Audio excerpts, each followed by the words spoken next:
ایک شخص مسجد بناتا ہے، چھوٹی سی مسجد بناتا ہے، کچی مسجد بناتا ہے، نہ اس میں سیمنٹ ہے، نہ اس میں پکی اینٹیں ہیں، نہ اس کا فرش میں ٹائلیں لگی ہوئی ہیں، نہ اس پہ دیوار پہ ٹائلیں لگی ہوئی ہیں، لیکن خلوص کے ساتھ، تقوی کے ساتھ یہ عمل کرتا ہے۔ اور اس کے مقابلے میں اگر میں ایک بہت بڑا محل بنا دوں، ایک بہت بڑی مسجد بنا دوں، اور اس کو جو ہے ایسے اور ویسے اور اے سی اور ایئر کنڈیشن اور پنکھے اور سہولیات اور قلینے اور سب کچھ بچھا دوں، جن میں ہزارہا لوگ وہاں پر آ کر نماز پڑھیں، لوگوں کی نماز کا میں نہیں کہہ رہا، میں اس کے عمل کا کہہ رہا ہوں، اگر بہت بڑا قصر بنا دے، اگر اس میں تقوی نہیں ہے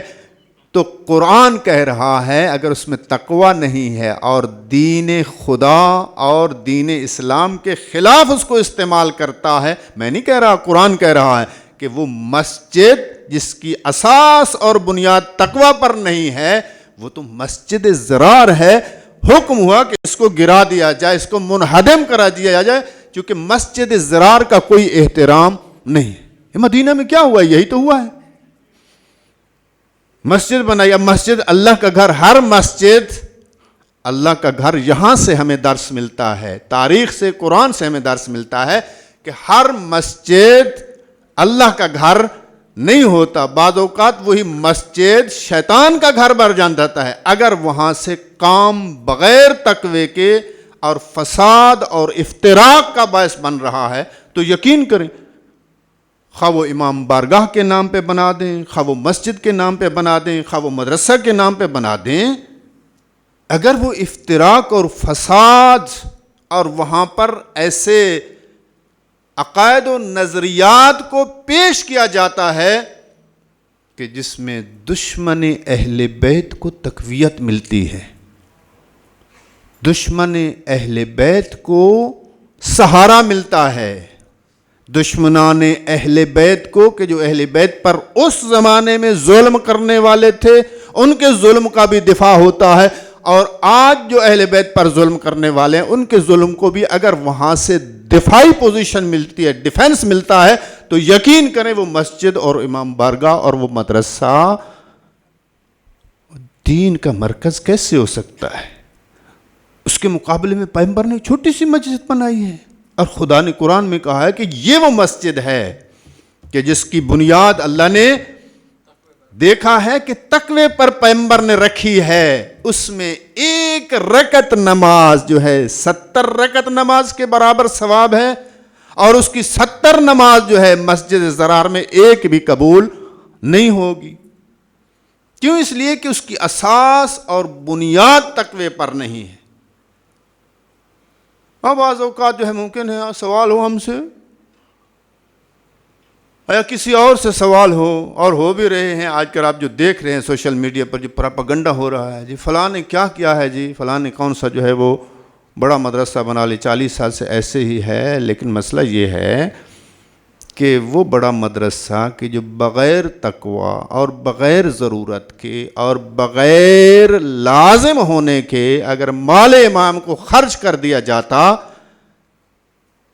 اپنی شہرت کے لیے، لوگوں کی زبانوں کو روکنے کے لیے، لوگوں کی بدگمانی کو روکنے کے لیے، لوگوں کی زبانیں تو چپ ہو جاتی، لیکن خالق کی بارگاہ میں وہ عمل قابل قبول ہوتا یا نہ ہوتا؟ جس کے پیچھے تقوی نہیں ہے، جو خدا کے لیے نہیں ہے، جو ضرورت کے مطابق نہیں ہے، اس مدرسے کو کیا کرنا ہے؟ ہاں، اگر وقت کی ضرورت ہے اور وسائل موجود ہیں اور کوئی وسائل کو استعمال نہیں کرتا وقت کی ضرورت کے مطابق، تو پھر وہ بھی خائن ہے، وہ بھی خیانت کار ہے۔ یہ نہ دیکھیں میرے اچھے لباس کو، اچھا امامہ، اچھی ابا، اچھی قبا، بڑی لمبی تقریریں میں کرتا ہوں، لوگوں کو حیران کر دیتا ہوں اپنے فن کے ذریعے سے، اپنے علم کے ذریعے سے، لیکن یہ علم اگر بلا تقوی ہے، اگر یہ تبلیغ اگر بلا تقوی ہے، اگر یہ مدرسہ اگر بلا تقوی ہے، تو اس کی نسبت میرے امام معصوم فرماتے ہیں وہ مدرسہ تمہارے مدرسے سے بہتر ہے کہ جو بلڈنگ کے لحاظ سے بہت ہی مختصر ہے، میٹیریل کے لحاظ سے بہت ہی گیا گزرا ہے، لیکن اس کی بنیاد اور اساس تقوی پر ہے، عمل میں بھی تقوی ہے اور خلوص ہے، اور وہاں پر متقی لوگ، انسان سازی کا کارخانہ ہے، متقین کا کارخانہ ہے، جس مدرسے اور جس ادارے سے ہر سال 10 سے 15 افراد جو ہے جائیں نجف اشرف میں حوض علم قم میں جا کر تعلیم حاصل کریں اور علم الہی کا خزانہ حاصل کرنے کے لیے جائیں اور پلٹ کر آئیں، اور سینکڑوں کی تعداد میں لوگوں کی رہنمائی کر رہے ہیں، تبلیغ کر رہے ہیں، اس سے اور کیا کام ہوتا ہے مدارس کا؟ صرف اگر تعداد شو کرنی ہے تو کوئی مسئلہ نہیں ہے، ہم کل جو ہے 1000 میں جو ہے کل 1000 کی بجائے جو ہے 10,000 یہاں پر طالب علم لا سکتا ہوں، مشکل نہیں ہے، لیکن اگر وہ تقوی اس عمل میں خلوص نہیں ہے، تقوی نہیں ہے، خدا کے لیے نہیں ہے، تو پھر اس عمل کا کیا فائدہ ہے؟ اور مال، یہ میرا مال ذاتی نہیں ہے، میں کوئی ذاتی پراپرٹی بیچ کر اس دین پہ خرچ نہیں کر رہا، یہ مال بھی اس بزرگ کی محنتوں کا نتیجہ ہے کہ جس نے خود نہ ساری زندگی، آخر عمر میں جا کر ساری زندگی جو کرائے کے مکان میں گزاری ہے، اور آپ نے لیے اپنے نام پر ایک ملہ بھی درج نہیں کر، رجسٹری نہیں کروائی، سارے کی ساری جو ہے مال امام ٹرسٹ کے نام ہے یہ، اور پراپاگنڈا کیا جا رہا ہو فلاں ہو رہا ہے، جی کیا کیا ہے، فلاں نے کیا کیا، تم نے کیا کیا، یہ کیا وہ کیا ہے، ہم نے جو کچھ بھی کیا ہے، ہمارے بزرگوں نے جو کچھ بھی کیا ہے، اس نے خلوص اور تقوی کے ساتھ انجام دیا ہے۔ یہ نہیں کہا کہ لوگ کیا کہیں گے، لوگ جو کچھ کہیں گے، خدا کس پہ راضی ہے، محمد و آل محمد کس پہ راضی ہے، بس اس نے وہ کیا ہے،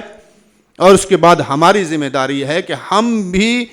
وہی کریں گے کہ جس پر خدا اور محمد و آل محمد راضی ہیں، خواہ وہ کوئی اعتراض کرے نہ اس کی کوئی پرواہ ہے، اور کوئی اشکال کرے نہ اس کی ہمیں پرواہ ہے۔ مل کے درود بھیجیں محمد و اہل بیت محمد پر۔